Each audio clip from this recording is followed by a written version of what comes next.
이 덴마크의 동화 작가인 안드레센이 쓴 미운 오리 새끼라는 유명한 동화가 있습니다. 이상하게 생긴 오리 새끼 하나가 있었어요.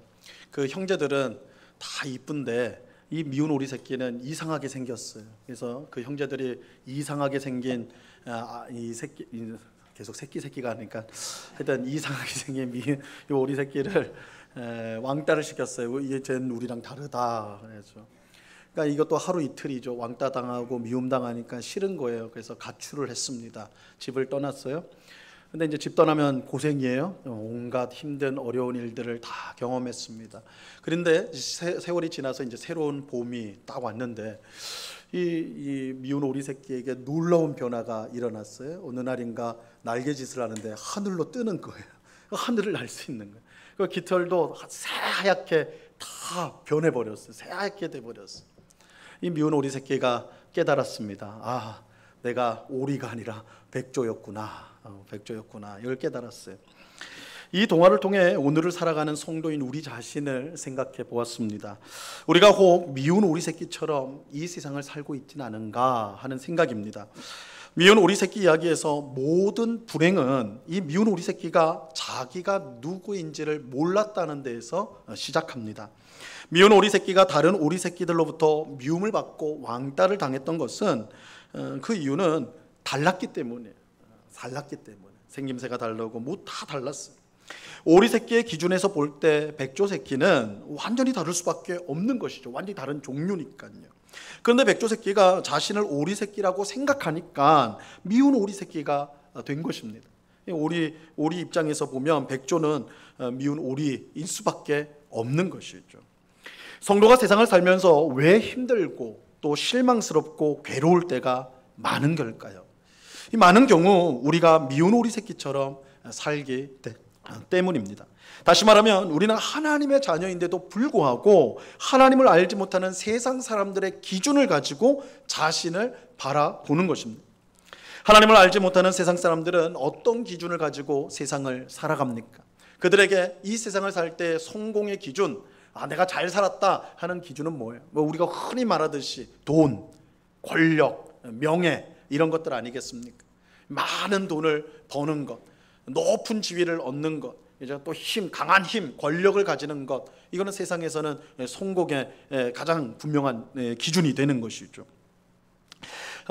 이런 것들이 많을수록 성공한 인생이요, 이런 것들이 없을수록 실패한 인생으로 간주되는 것이 이 세상의 원리입니다. 그런데 하나님을 믿는 성도는 어떻습니까?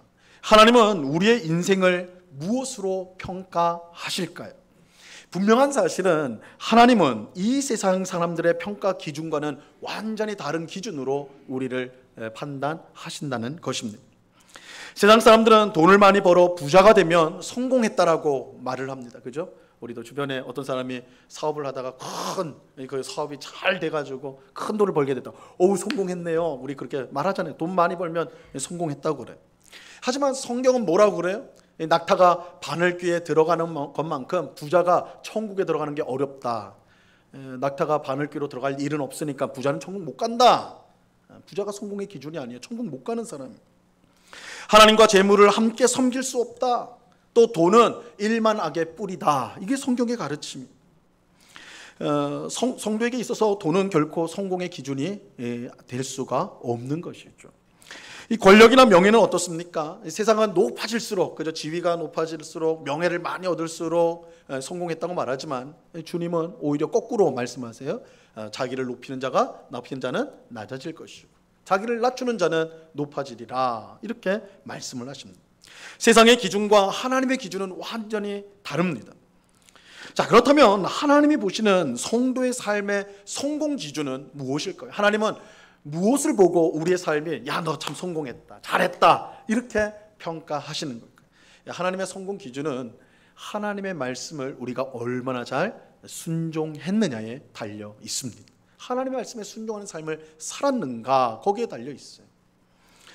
주님은 주여 주여 하는 자마다 다 천국에 들어갈 것이 아니요 하늘에 계신 내 아버지의 뜻대로 행하는 자라야 천국에 들어간다 말씀하셨어요. 여러분, 우리 성도가 천국에 들어가는 것, 그게 성공이죠. 여러분, 아무리 세상에서 영화를 누리고 여러분 하고 싶은 거 다 해도 천국에 못 들어간다, 그 인생 실패한 인생 아닙니까? 그런데 어떠한 사람이 천국에 들어간다고요? 아버지의 뜻대로 행하는 자라야. 또 우리가 잘 아는 이 달란트 비유에서 예수님께서 칭찬하는 사람, 인정하는 사람이 누구예요? 착하고 충성된 사람이 누구예요? 작은 일에 충성한 사람. 주인이 시킨 일에 그 일이 작은 일이라도 충성하는 그 사람, 하나님의 말씀에 순종하는 사람, 그 사람이 주님께서 인정하는 사람이에요. 성도의 인생이 성공했느냐를 평가하는 유일한 기준은 하나님의 말씀에 순종하였느냐, 그 뜻대로 살았느냐, 여기에 있는 것입니다. 하지만 그럼에도 불구하고 우리는 미운 오리 새끼처럼 행동을 해요. 우리가 하나님의 자녀라면 하나님의 기준을 따라서 평가를 해야 되는데, 그죠? 우리 자신의 삶을 평가할 때, 야, 내가 하나님의 말씀에 순종했냐, 내가 어떤 일을 했을 때 이게 하나님의 뜻인지 묻고 그 뜻대로 살았느냐, 이걸 가지고 잘했다 못했다, 성공 실패를 판결해야 되는데, 우리 세상 사람들하고 똑같은 평가를 하는 거예요. 내가 이 일을 했을 때 내게 더 이익이 있느냐, 손해가 되느냐, 내가 돈을 벌었느냐, 내 명예가 높아졌느냐, 내 지위가 높아졌느냐, 이걸로 우리가 자꾸 자신을 평가를 하는 거예요. 그래서 자신을 얼마나 초라하게 만드는지 몰라요. 마치 백조 새끼가 자기가 누구인지 몰라서 오리 사이에서 미운 오리 새끼가 된 것과 같은 것이죠. 그런데 이처럼 미운 오리 새끼가 되면 어떤 신앙의 모습을 가지게 되느냐? 신앙을 세상적 성공을 위한 수단과 방법으로 여기게 돼요. 신앙생활을 수단과 방법으로, 세상적 성공을 위한 수단과 방법으로 여기게 됩니다. 세상적 성공을 위해 신앙생활에 힘쓰는 거예요. 신앙생활을 열심히 하는데 그 이유가 뭐냐? 세상적으로 성공하기 위해서.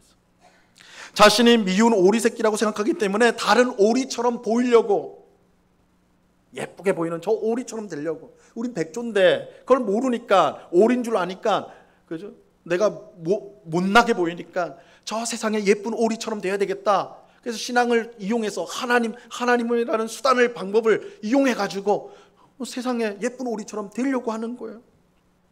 하나님께 재물을 달라고 하고, 권력을 달라고 하고, 명예를 달라고 하는 것이죠. 예쁜 오리 새끼로 만들어 달라고 하는 거예요. 백조인데, 우리 백조인데 하나님 앞에 계속 예쁜 오리 새끼가 되게 해주세요. 예쁜 오리처럼 되어주세요. 이게 우리의 모습입니다. 이거 참으로 어리석은 일이죠. 우리는 미운 오리 새끼가 아니라 백조예요, 백조. 우리가 누구인지를 바르게 한다면 세상 사람처럼 되려는 일을 그만둘 것입니다. 백조 새끼가 왜 오리 새끼가 되려고 안달을 하겠습니까? 그죠? 더 멋진, 더 영광스러운 그런 모습인데 굳이 왜 오리 새끼가 되려고 하냔 말이에요. 자기가 누구인지 모르기 때문이죠. 우리는 우리가 가지고 있는 영광이 세상 사람들과 비교할 수 없을 정도로 크다라는 것을 분명히 알아야 합니다. 하나님이 우리에게 재물을 주시고 권력과 명예를 주셨기 때문에 우리가 영광스러운 존재가 되는 게 아니에요. 우리를 예쁜 오리로 잘 꾸며주셨기 때문에 결코 아니에요. 우리는 백조예요. 그 영광이 오리와는 다르단 말이에요. 성도의 영광은 세상 사람들의 영광과는 질적으로 다른 거예요. 우리가 이것을 잘 이해해야 되는 것입니다. 이런 점에서 오늘 설교 제목을 예수님을 믿는 것이 가장 큰 복이다라고 했습니다. 이것은 우리가 미운 오린 새끼가 아니라 백조라는 것을 알아야 됩니다 라는 뜻이에요. 백조인 것을 알아야 돼요. 예수님을 믿어서 얻게 되는 여러 복보다 비교할 수 없는 가장 큰 복은 우리가 예수를 믿는 사람이 되었다는 거예요. 우리가 예수님을 믿는 사람이 되었다. 이것이 가장 큰 복입니다. 예수님을 믿는 것이 얼마나 큰 복인지, 예수님을 믿는 자체, 우리가 예수님을 믿는 성도라는 자체가 얼마나 큰 복인지 우리는 분명히 알아야 하는 것입니다. 자, 이런 점에서 오늘 우리가 함께 읽은 에베소서 말씀은 예수님을 믿는 자체가 얼마나 큰 복인지 우리에게 분명하게 알려주고 있습니다. 오늘 본문의 내용은 사도 바울이 에베소 교회 성도들을 위해 드린 기도입니다. 기도의 내용인데요. 자, 오늘 본문 15절과 16절 말씀을 보시기 바랍니다. 이 말씀 같이 읽습니다. 시작. 이로 말미암아 주 예수 안에서 너희 믿음과 모든 성도를 향한 사랑을 나도 듣고 내가 기도할 때에 기억하며 너희로 말미암아 감사하기를 그치지 아니하고. 바울은 에베소 교회 성도들의 믿음과 사랑에 대해서 전해 듣고는 하나님께 감사하면서 그들을 위해 기도를 드립니다.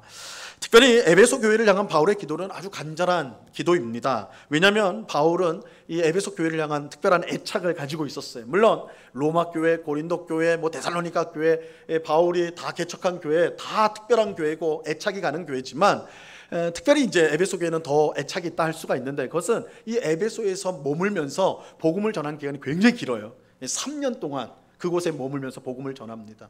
그러니까 오랫동안 보고 오랫동안 경험한 사람들에게 마음이 더 가는 것, 자연적인 것이죠. 그러니까 그들을 향한 바울의 마음이 더 간절했습니다. 자, 이러한 바울의 간절한 마음은 그가 예루살렘으로 돌아오는 길에 에베소 성도 장로들, 에베소 교회를 이끌어가는 장로들을 불러서 한 말을 통해서도 우리가 확인할 수가 있어요. 사도행전 20장 31절에 보면 이렇게 말씀합니다. 그러므로 여러분이 일깨어 내가 3년이나 밤낮 쉬지 않고 눈물로 각 사람을 훈계하던 것을 기억하라. 이게 바울의 에베소 교회 장로들에게 한 말이거든요. 내가 3년 동안 너희와 함께 있었다, 복음을 전했다, 교회를 세워갔다 하는데 뭐라고 그래요? 밤낮. 그렇죠? 밤낮이 없이 쉬지 않고 밤낮 없이 열심히 복음을 전했다, 말씀을 가르쳤다. 그런데 얼마나 간절하냐면 눈물로써 너희 각 사람을 그냥 뭉치로 하는 것이 아니라 한 명 한 명을 눈물로써 훈계하였다. 이것은 이 바울의 에베소 교회 성도를 향한 이 간절한 마음, 얼마나 간절한 마음을 갖고 있었는가, 그걸 잘 단적으로 보여주는 것이죠. 그러므로 바울이 에베소 교회를 위해서 기도한다고 할 때 그것은 결코 사소하거나 형식적인 내용, 일반 그냥 여러분을 위해서 기도합니다 이런 정도의 내용이 아니었어요. 바울의 간절한 마음을 따라 가장 중요한 기도의 내용으로 기도를 하였습니다. 자, 그렇다면 바울은 에베소 교회 성도를 위해서 어떤 기도, 가장 중요한 어떤 기도를 드렸을까요? 자, 먼저 17절 말씀을 보도록 하겠습니다. 오늘 본문 17절 같이 읽습니다. 시작. 우리 주 예수 그리스도의 하나님 영광의 아버지께서 지혜와 계시의 영을 너희에게 주사 하나님을 알게 하시고. 자, 우리는 이 말씀을 이제 정확하게 좀 이해를 해야 되는데, 이 구절은 딱 보면 이 구절이 바울의 기도의 내용인 것처럼 딱 생각이 돼요. 그죠? 하나님께서 지혜와 계시의 영을 에베소 교회 성도들에게 주셔서 하나님을 알게 해 주십시오, 이렇게 기도한 것처럼 보입니다. 하지만 17절은 정확하게 말하면 이 기도가 아니에요. 어떤 사실을 말한 것입니다. 17절은 이렇게 됩니다. 우리 주 예수 그리스도의 하나님 영광의 아버지께서 지혜와 계시의 영을 누구에게 주느냐? 하나님을 아는 지식 가운데 있는 너희에게 주셨다. 이렇게 하는 게 이 17절의 원래 뜻이에요. 자, 지혜와 계시의 영을 주셔서 하나님을 알게 해달라라는 것이 아니라 이미 너희가 하나님을 알고 있는데 그런 너희에게 하나님께서 지혜와 계시의 영을 주었다, 이런 뜻이 되는 것입니다. 자, 그러면 언제 에베소 교회 성도들이 하나님을 알게 되었을까요? 당연히 그들이 처음 예수님을 믿었을 때입니다. 처음 예수님 믿었을 때, 그때 성령께서 성도의 심령 가운데 오셔서 하나님을 알도록 하셨어요. 여러분, 우리 성령의 도움이 없이는, 성령의 역사 없이는 하나님을 알 수가 없어요.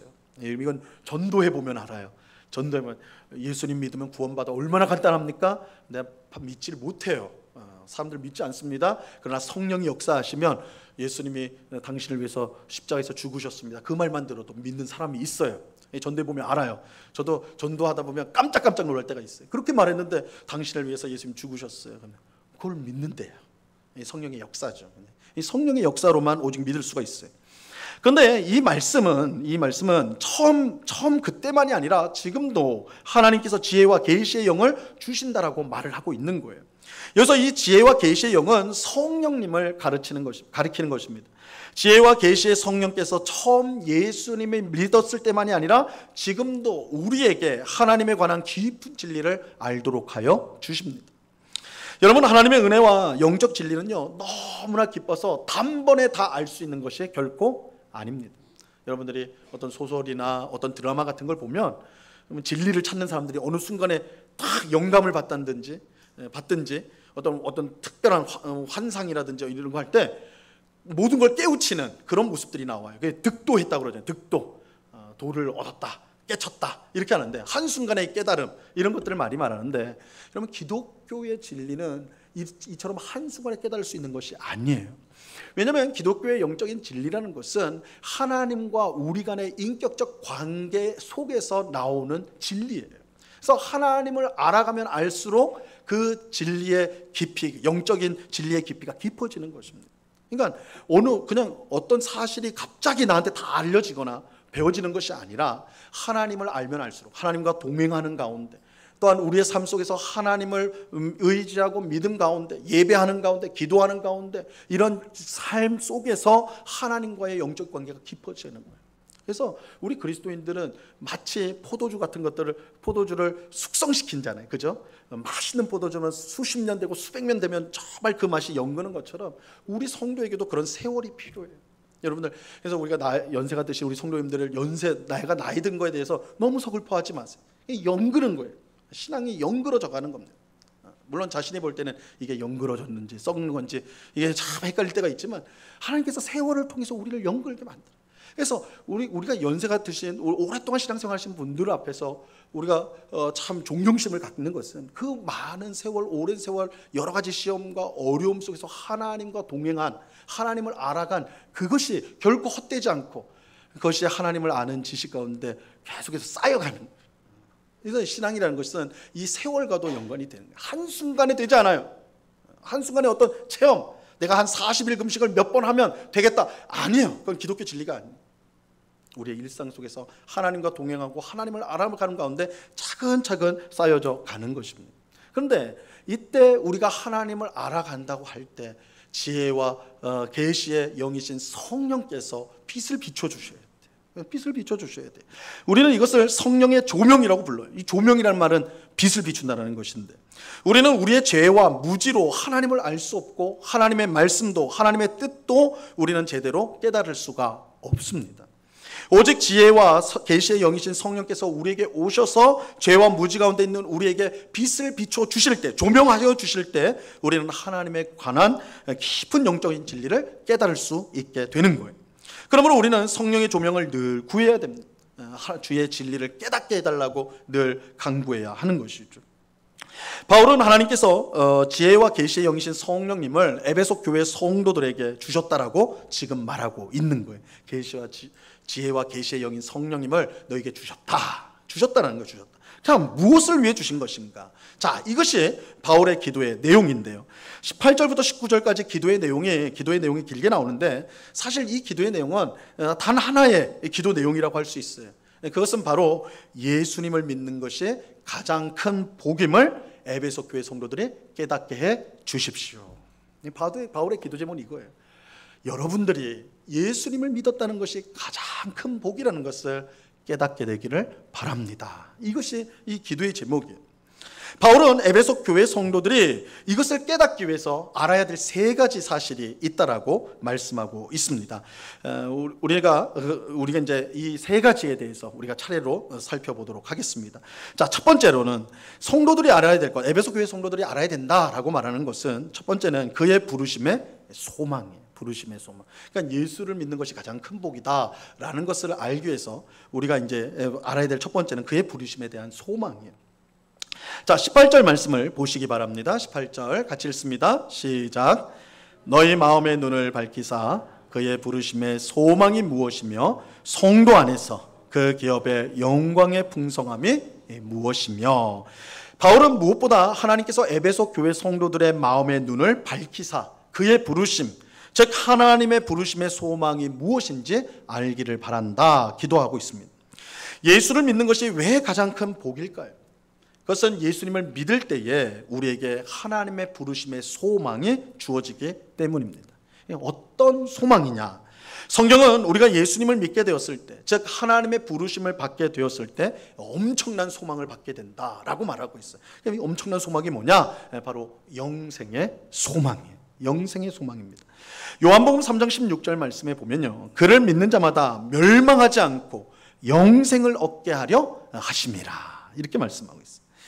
자, 여기서 영생이라는 것은 제가 몇 번 이제 사실은 설명을 드렸는데, 영생은 단순히 죽지 않고 영원히 사는 것이 아닙니다. 성경적 의미에서의 영생은 그런 뜻이 아니라, 물론 그것을 포함하고 있지만, 성경에서 말하는 영생이라는 것은 하나님이 다스리는, 선하게 통치하시는 새로운 시대의 삶을 뜻하는 거예요. 이 뭐 아주 간단하게 축약하면 천국의 삶이죠. 천국의 삶. 하나님이 통치하는 새로운 시대의 삶, 이게 영생이에요. 영생. 이것은 정말로 위대한 소망입니다. 왜냐하면 하나님이 통치하는 새로운 시대에 산다라는 것은 더 이상 죽음과 죄와 사탄의 지배를 받지 않고 참된 평안 가운데 하나님의 은혜를 온전히 누리면서 사는 것을 뜻하는 것이기 때문입니다. 여러분, 우리가 세상 살면서 힘들고 어렵죠. 우리는 돈이 없어서, 그렇죠? 뭐 집이 없어서, 또 내가 바라는 만큼 되지 않아서, 이런 것들을 이유를 대지만 사실 그 모든 우리를 불행하게 하고 힘들게 하는 원인들의 근거, 이제 뿌리를 찾아가면 거기에는 죄와 사망과 사탄이 있는 거예요. 그렇죠? 이 문제가 해결되지 않고는 우리는 참으로 이 땅에서 행복을 누릴 우리는 참으로 행복을 누릴 수가 없는 것입니다. 근데 하나님이 통치하신다는 것은 이 모든 것들이 다 제거되는 것을 말하는 거예요. 제거되고 하나님이 주시는 평강 가운데 하나님의 은혜를 그야말로 충만하게 받는 삶을 살아가는 것을 뜻하는 것입니다. 여러분, 우리가 이 소망을 받은 사람들입니다. 이 소망이 우리에게 분명히 있다면 아무리 힘든 상황과 고난 속에서도 우리는 능히 이길 수가 있는 것입니다. 초대교회 성도들로부터 오늘에 이르기까지 엄청난 핍박 가운데서도 성도들이 끝까지 믿음을 포기하지 않고 담대하게 믿음으로 살 수 있었던 이유는 바로 이 소망을 가지고 있었기 때문입니다. 이 소망 때문에, 영생의 소망 때문에 현실이 아무리 힘들고 어려워도 그것을 참고 견딜 수가 있었어요. 아무리 큰 시험이 오고 죽음에 이르는 질병에 걸렸다 하더라도 이 영생의 소망을 가진 성도는 끝까지 그것을 이길 수가 있는 것입니다. 그런데 이 영생의 소망은 개인의 소망으로 끝나는 게 아니에요. 국한된 게 아니에요. 제한된 게 아니에요. 하나님은 우리만 구원하시는 것이 아니라 온 세상을 새롭게 하여 주실 것입니다.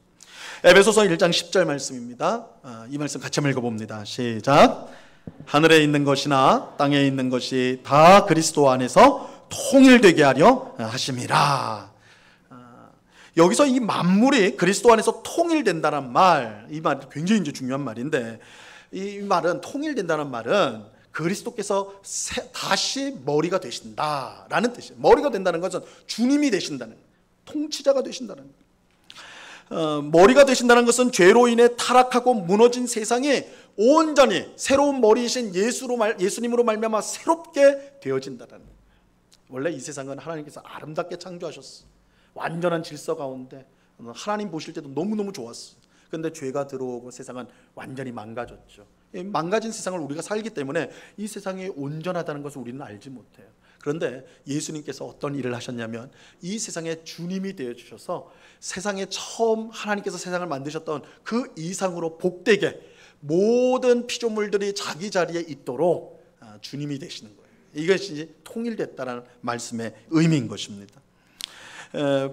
바울은 이 소망을 성도들이 알기를 바란다, 이렇게 기도하고 있습니다. 우리 성도 개인에게는 영생의 소망, 또한 이 세상은 새 하늘과 새 땅이 되는 완전히 새롭게 복된 장소로 변화되어지는 그런 역사가 일어날 것인데, 이 소망이, 이 일들에 대한 이 소망이 우리 성도에게 주어졌다, 그것을 알기를 바란다, 이렇게 말하고 있습니다. 그런데 이 소망은 어떤 새로운 소망이 아니에요. 전혀 알지 못했던, 에베소 교회 성도들이 알지 못했던 그런 소망이 아닙니다. 우리가 예수를 처음 믿었을 때부터 받은 소망이에요. 처음부터 가지고 있는 소망. 그런데 시간이 흐르면서 우리에게 흐릿해진 소망이 되어버렸어요. 우리가 처음 예수님을 믿었을 때, 처음 구원의 확신을 가지고 구원을 받았다는 것을 알게 되었을 때, 우리는 세상에서 가장 복된 사람이라는 것을, 그런 고백을 갖다. 이 세상에 예수 믿는 것보다 더 행복한 일이 어디 있나. 이게 처음 예수 믿을 때 이런 경험들을 하지 않습니까? 그런데 그 이후로 어떻게 돼요? 점점 바쁜 세상의 삶을 살면서 여러 가지 고난과 어려움들이 올 때, 이런 것들로 인하여서 우리가 처음에 받았던 그 소망, 그 감격이 흐릿해지는 거예요. 바울이 지금 그렇게 기도하는 거예요. 너희가 갖고 있던 그 소망, 원래부터 너희 것이었던 그 소망이 다시 뚜렷하게 너희가 갖고 있다는 것을 알기를 바란다. 그렇게 기도하는 것입니다. 여러분, 처음 하나님께서 우리를 부르셨을 때 주셨던 소망, 영생의 소망, 온 세상을 새롭게 하시는 소망, 이 소망을 다시 붙드는 우리 모두가 될 수 있기를 바랍니다. 이 소망이 분명하다면 우리는 어떠한 어려운 상황과 환경 속 우리는 견디고 이겨낼 수가 있을 것입니다. 지혜와 계시의 성령께서 우리 마음에도 빛을 비춰주셔서 우리에게 주신 이 부르심의 소망이 무엇인지 분명히 알게 해달라고 우리는 늘 기도해야 됩니다. 그리고 이 확실한 소망을 붙들고 이 땅을 살아갈 때 예수 믿는 것이 가장 큰 복이 있구나, 이것을 우리 모두가 깨닫게 될 것입니다. 자, 두 번째로 성도들이 알아야 될 것은 성도 안에서 그 기업의 영광의 풍성함입니다. 자, 18절 말씀, 오늘 본문 18절 말씀을 다시 한번 읽어보도록 하겠습니다. 다시 읽겠습니다. 시작. 너희 마음의 눈을 밝히사 그의 부르심의 소망이 무엇이며 성도 안에서 그 기업의 영광의 풍성함이 무엇이며. 바울은 에베소 교회 성도들이 그 기업의 영광의 풍성함이 무엇인지 알기를 바란다, 이렇게 기도를 합니다. 근데 여기서도 이 말씀을 잘 이해를 해야 되는데, 그 기업의 영광의 풍성함이라고 하니까, 그라고 하니까 이게 뭘 가리키는가 불분명해요. 그예예요. 그의 기업의 영광의 풍성함. 그예는 하나님을 말하는 겁니다. 그러면 하나님의 기업의 영광의 풍성함이라는 뜻이 되는 거예요. 자, 그러면 하나님의 기업이 무엇일까요? 하나님의 기업은 굉장히 중요한 거예요. 성도인 우리예요. 성도인 우리예요. 그러니까 하나님의 기업의 영광의 풍성함이라고 할 때, 이 하나님의 이 기업이란 것은 다름 아닌 우리 성도들, 예수를 믿는 우리 성도를 가리키는 것입니다. 다시 말해서 이 말씀은 성도가 얼마나 영광스러운 존재인지를 알아야 된다는 거예요. 여러분, 우리가 얼마나 영광스러운 존재인지 아십니까? 하나님의 기업, 하나님의 기업. 자, 잠시만 옆에 있는 성도들을 좀 살짝 보세요. 째려보지 마시고 살짝 보세요. 이렇게 말하면 꼭 말 안 듣는 분들이 있어요. 일부 예배 때도 꼭 옆을 좀 보라니까 아래만 쳐다봐요. 아래 누가 있다고. 옆에 좀 보세요. 옆에 좀 보세요. 보셨어요? 영광스럽게 보여요? 초라하게 보여요? 그렇죠. 큰 목소리로 영광스럽게, 속으로 초라하게 막 이래요. 만약에 옆에 있는 사람이 초라하게 보인다, 좀 밉게 보인다, 이러면 기도하셔야 돼요. 여러분의 눈이 지금 영적으로 어두워진 거예요. 왜냐하면 오늘 말씀에 옆에 있는 성도가 뭐라고요? 하나님의 기업이에요. 하나님의 기업. 여러분, 우리가 가난하다고 해서, 많이 배우지 못했다고 해서, 또 잘생기지 못했다고 해서 너무 실망하지 마세요. 비록 우리 자신만 보면 정말 초라하고 못난 사람이 맞는 것 같아도 그런 우리를 하나님께서 자신의 기업으로 삼아 주셨습니다. 무슨 뜻이에요? 하나님께서 초라하고 못난 우리와 함께 하시고 변화시켜 주신다는 거예요. 기업이란 게 뭐예요? 하나님이 우리를 기업으로 삼았다는 것은 우리의 소유로 삼았다는 것이고, 우리를 통해 일하신다라는 거예요. 우리를 통해 일하신다. 마치 농부가 포도나무를 위하여 땅을 파고 거름을 주고 시시때때로 보살펴서 좋은 열매를 맺게 하는 것처럼, 하나님께서 우리를 기업으로 삼으셨다는 건 우리를 그렇게 변화시키고 아름답게 만들어 주신다는 것입니다. 전지전능하시며 그 아들을 아끼지 않고 주실 정도로 우리를 사랑하시는 하나님이 우리를 자기 기업으로 삼으셨다면 우리의 부족함이, 우리의 연약함이 무슨 장애가 될 수 있겠냔 말이에요. 하나님에게 무슨 장애가, 하나님 나 이처럼 부족한데요, 나 이렇게 못났는데요, 하나님한테는 전혀 문제가 안 돼요. 전능하신 하나님이세요. 자기 아들을 주실 정도로 우리를 사랑하시는 분이에요. 우리가 연약할수록, 찬송가 가사도 있잖아요. 내가 연약할수록 더욱 귀히 여기사. 더욱 귀히 여기신다. 내가 연약할수록 더욱 귀히 여기신다. 우리의 부족함과 연약함은 아무 문제가 되지 않아요.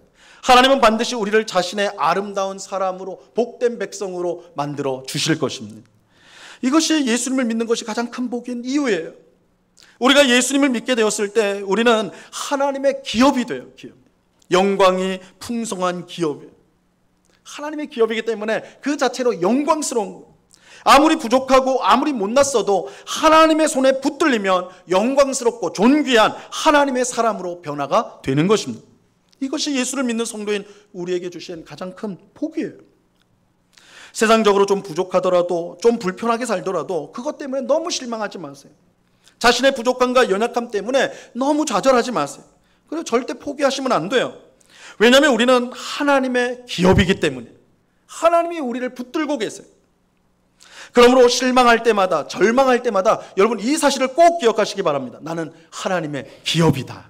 나는 하나님의 기업이다. 그냥 기업이 아니라 풍성한 영광을 가진 하나님의 기업이에요. 하나님이 나를 변화시키세요.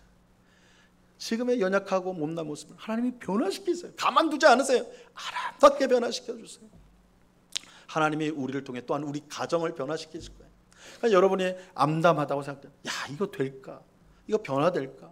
이거 어떻게 할까? 그런 모든 문제들 하나님이 우리를 자기 기업으로 삼으셨기 때문에 변화가 돼요. 변화가 돼요. 그래서 예수 믿는 게 복된 거예요. 예수 믿는 게 복된 거예요. 예수를 믿을 때 하나님께서 우리를 자신의 기업으로 삼아 주시기 때문입니다. 자, 세 번째로 성도들이 알아야 될 것은 우리에게 베푸신 하나님의 능력의 지극히 크심입니다. 자, 오늘 본문 19절 말씀을 보시기 바랍니다. 19절 같이 읽습니다. 시작. 그의 힘의 위력으로 역사하심을 따라 믿는 우리에게 베푸신 능력의 지극히 크심이 어떠한 것을 너희로 알게 하시기를 구하노라. 자, 이 말씀 참으로 어려워요, 그죠? 바울 사도가 말씀을 얼마나 어렵게 쓰는지, 물론 이게 번역하면서 더 어려워졌는지 모르지만 어려운데, 여기서 이제 핵심 초점 이것만 딱 풀이하면 이 말씀이 쉬워져요. 여기서 중요한 단어가 있어요. 중요한 단어가 이 능력이라는 단어예요. 이 능력이라는 단어를 네 가지 종류로, 네 가지 단어로 다르게 이제 사용을 해요. 그래서 19절에 보면 힘, 위력, 역사심, 능력, 그죠? 이렇게 단어가 나오는데 이 네 가지는 사실 다 능력이란 뜻이에요. 능력이란 뜻이에요. 그러니까 이렇게 보면 이 말씀은 뭐냐? 성도인 우리의 삶 가운데 베풀어진 하나님의 능력이 얼마나 크냐, 이걸 네 번 강조하는 거예요. 네 번. 그래서 성도인 우리에게 베푸시는 하나님의 능력이 이를테면 이런 거예요. 정말 크다. 이렇게 말하는 거예요. 능력 이러면 너무 단순하니까 말을 바꿔가면서 정말로 크다는 거예요. 정말 네 번. 정말 크다. 왜 예수를 믿는 그 자체가 가장 복된 것일까요? 예수를 믿는 성도에게 하나님의 지극히 큰 능력이 주어지기 때문입니다. 근데 성도에게 베푸시는 하나님의 지극히 큰 능력은 어떤 능력이냐? 우리가 읽지는 않았지만 20절 이하에 이제 설명이 되어져요.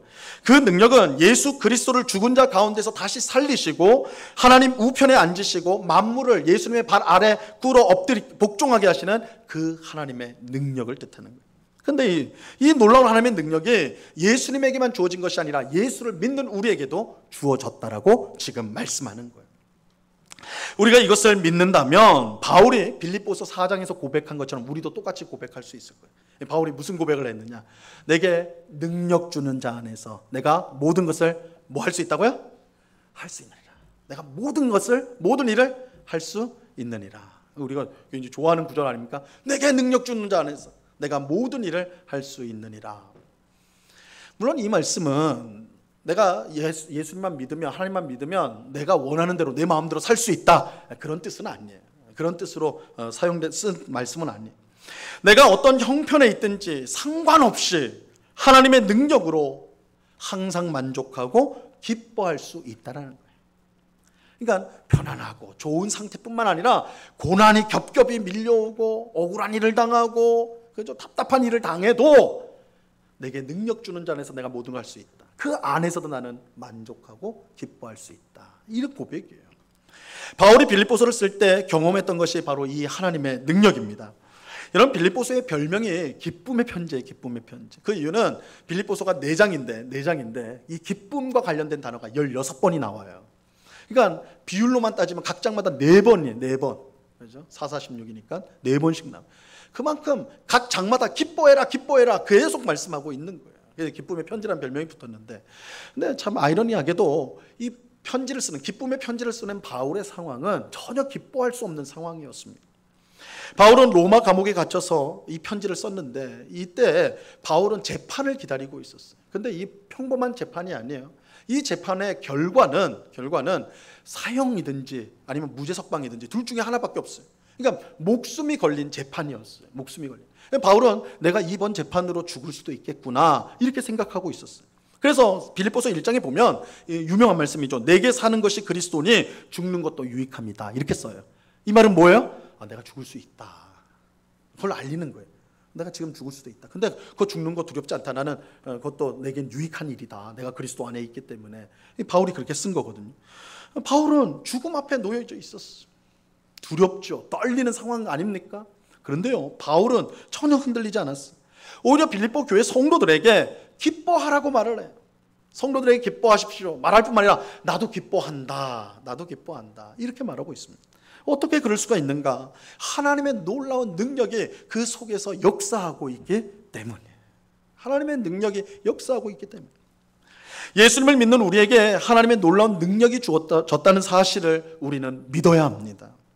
예수 그리스도를 죽음에서 일으키시고 만물을 복종시킨 하나님의 놀라운 능력이 우리에게도 주어졌습니다. 그러므로 우리는 하나님의 능력으로 어떤 어려움과 고난도 넉넉히 이길 수가 있습니다. 바울은 이 하나님의 놀라운 능력이 주어졌다는 사실을 에베소 교회 성도들이 잊지 않기를 바라는 거예요. 너희가 항상 그걸 알기를 바란다. 그렇게 기도하는 것입니다. 지혜와 계시의 성령을 통해 더욱 풍성하게 그 하나님의 능력, 이미 주어진 하나님의 능력이 너희 속에 있다는 것을 알기를 바랬던 것입니다. 우리 또한 이 놀라운 하나님의 능력이 우리에게 주어져서 역사한다는 것을 믿어야 합니다. 지혜와 계시의 성령께서 우리 각 사람의 마음 가운데 빛을 비춰주셔서 막막한 현실을 두려워하고 주저하는 우리에게 하나님의 놀라운 능력이 주어졌음을 깨닫게 해주시기를 간절히 바랍니다. 그 하나님의 능력을 힘입어 날마다 승리하는 삶을 살아가는 우리 모두가 되어야 하는 것입니다. 여러분, 예수님을 믿는 것이 가장 큰 복입니다. 이 자리에 앉아있는 우리 성도님들이 가장 큰 복을 받은 사람들입니다. 물론 여러분들이 이 자리에 올 때는 여러분의 인생의 어떤 문제로 인해서 당하는 고난으로 인해서 답답하고 힘든 모습으로 세상에 나같이 불행한 사람이 있을까? 나처럼 힘든 사람이 있을까? 혹 이런 마음으로 이 자리에 온 분들이 있을지 모르겠어. 그러나 오늘 이 말씀을 마음에 잘 새기시길 바랍니다. 여러분이 예수를 믿는 사람들이라면, 예수를 믿는 성도라면 여러분은 이미 이 세상에서 가장 큰 복을 받은 사람들입니다. 여러분들은 영생의 소망을 가지고 있는 사람들이, 여러분은 하나님이 역사하시는, 변화시키는 하나님의 기업이 여러분 안에는 죽은 자를 살리시고 하나님 우편에 앉으시고 만물을 굴복케 하신 하나님의 위대한 능력이 여러분 안에 담겨진 사람들입니다. 이 놀라운 복, 이 놀라운 은혜가 이미 주어진 사람들, 갖고 있는 사람들이 바로 우리 성도인 것입니다. 오늘 예수님을 믿는 것이 가장 큰 복이다라는 사실을 여러분 마음에 꼭 새기시고, 내가 정말 하나님께서 복을 받은 사람이구나.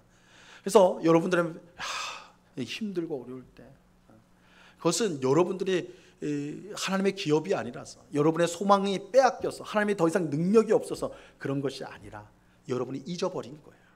바울이 지금 그렇게 하는 겁니다. 깨닫게 해주시기를 기도합니다. 너희가 얼마나 지금 부유한 자인지, 복받은 자인지 성령께서 계속해서 깨닫게 해서 그것으로 인해서 그 어려운 상황들을 잘 이겨내기를 바란다. 동일하게 오늘 예배하는 우리 모든 성도님들의 삶 가운데 지혜와 계시의 영이신 성령께서 빛을 비춰주셔서 예수를 믿는다는 것이 얼마나 내게 큰 복인가, 그것을 분명히 알므로 우리의 답답한 현실 속에서도 감사하고 기뻐하며 하나님을 찬송하며 살아가는 오늘 우리 모두가 될 수 있기를 우리 주님의 이름으로 간절히 축원합니다. 기도하겠습니다. 하나님 아버지, 예수님을 믿는 것이 가장 큰 복입니다. 우리에게 영생의 소망이 우리에게 주어졌습니다.